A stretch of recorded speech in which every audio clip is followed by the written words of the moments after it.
devastating consequences, dire warning over Syria aid shutdown. Critics say if UN Security Council fails to renew cross-border relief operation, it will be catastrophic for civilians in northwest Syria. Millions of people in Syria's rebel-held Idlib province face catastrophic consequences if a cross-border aid operation is shut down during a Security Council vote next month, humanitarian advocates warned. In Idlib, northwest Syria, much-needed humanitarian relief supplies are brought in through a single border post on the Turkey-Syria border, al-Hawa. However, the UN mandate that regulates the operation will expire on July 10, and its renewal remains uncertain. About 3 million people in Idlib depend on UN aid, mostly women and children who have been displaced often throughout the bloody 10-year war. The aid is delivered to the rebel stronghold every month via the al-Hawa border crossing, the only direct link Idlib has to the outside world, and comprises food, COVID-19 vaccinations, medical supplies, and other necessities. Most of the region depends on the aid and help from governmental and non-governmental organizations. Therefore, in the light of the lack or even the absence of the most necessities of life aid in terms of food and medical supplies, along with the continued deterioration of the living conditions of civilians, the region would face a different kind of death toll, Samir Bakwar, lecturer of Middle East politics at the University of Exeter, told Al Jazeera. UN Secretary-General Antonio Guterres on Wednesday warned the UN Security Council about what will happen to Syrian civilians if the border is closed. A failure to extend the Council's authorization would have devastating consequences, Guterres said. Russia, the main backer of Syrian President Bashar al-Assad's government, opposes an extension, saying the aid deliveries only benefit the rebels who control Idlib. The UN Security Council designated 4 border posts to directly access to northwest Syria in 2014, bypassing the government in Damascus, in its attempt to supply people there with essentials. However, by 2020, all but 1 were closed, as Russia and China opposed continuing the remaining locations. This minimal access enabled humanitarian organizations to assist 2.4 million people a month, including 1.7 million people with food, 85,000 people with nutritional services, and 78,000 children through education.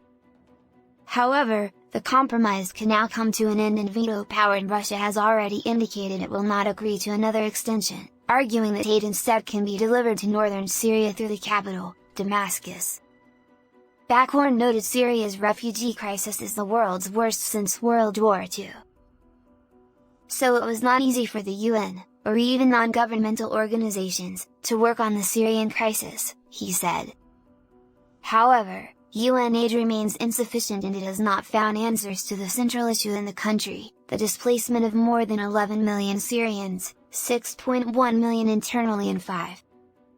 Calls by international aid organizations, such as Islamic Relief, are growing to renew the UN resolution. We want the UN Security Council to renew the cross-border resolution for at least another 12 months so that aid can continue to pass through the al-Hawa crossing, Alan MacDonald, head of external relations at Islamic Relief, told Al Jazeera. A health worker checks boxes of COVID vaccines delivered to Idlib through al-Hawa, Gaith al-Sayed/AP. However, many feel the current situation in Syria warrants much more than merely upholding the status quo. Several NGOs have been calling to restore currently closed border crossings to guarantee sufficient access to life-saving assistance and allow them to respond effectively to the COVID-19 pandemic. Ideally, we also want the crossings that were closed last year, at Bab al-Salam and Al Yarubia, to be reopened. Since their closing, the need for food, medical supplies, and COVID vaccines has further increased, said MacDonald. If the Security Council fails to renew the resolution, it will be catastrophic for civilians in northwest Syria. At a time when people desperately need more aid, it is shocking that the Security Council is even considering an action that would block aid to the most vulnerable. For many families, the al-Hawa crossing is now their last lifeline, and shutting it down will cost lives. MacDonald said closing the crossing would cut more than 1 million people off from life-saving food aid at a time when malnutrition is already rising. If the border shuts, then food aid supplies could run out within 2 months. There are no options inside Syria to match the scale of aid that can be brought in across the border, he said. On top of the humanitarian crisis, the COVID-19 pandemic has also exacerbated suffering in Syria. The number of infections reached a new high in May, with at least 25,205 confirmed coronavirus cases and 1,851 deaths. Many say the actual figures are likely much higher. COVID-19 cases have spiraled again recently, and hospitals cannot cope. Islamic Relief supports hospitals where medical staff are working round the clock as their caseloads have quadrupled recently from a devastating combination of COVID, malnutrition, and rising mental health issues, said McDonald. We work with doctors who have to put 2 children in every bed because they do not have sufficient space. People are dying because health facilities lack medicine, equipment and supplies such as oxygen and ventilators. Blocking aid during a global pandemic would be morally reprehensible, he added. An almost forgotten aspect to the suffering in Syria is the trauma a whole generation has endured, said McDonald. We are seeing a mental health crisis among an entire generation of children who now know nothing but conflict. About half the children in northwest Syria are out of school, and their prospects for the future become bleaker the longer the crisis goes on.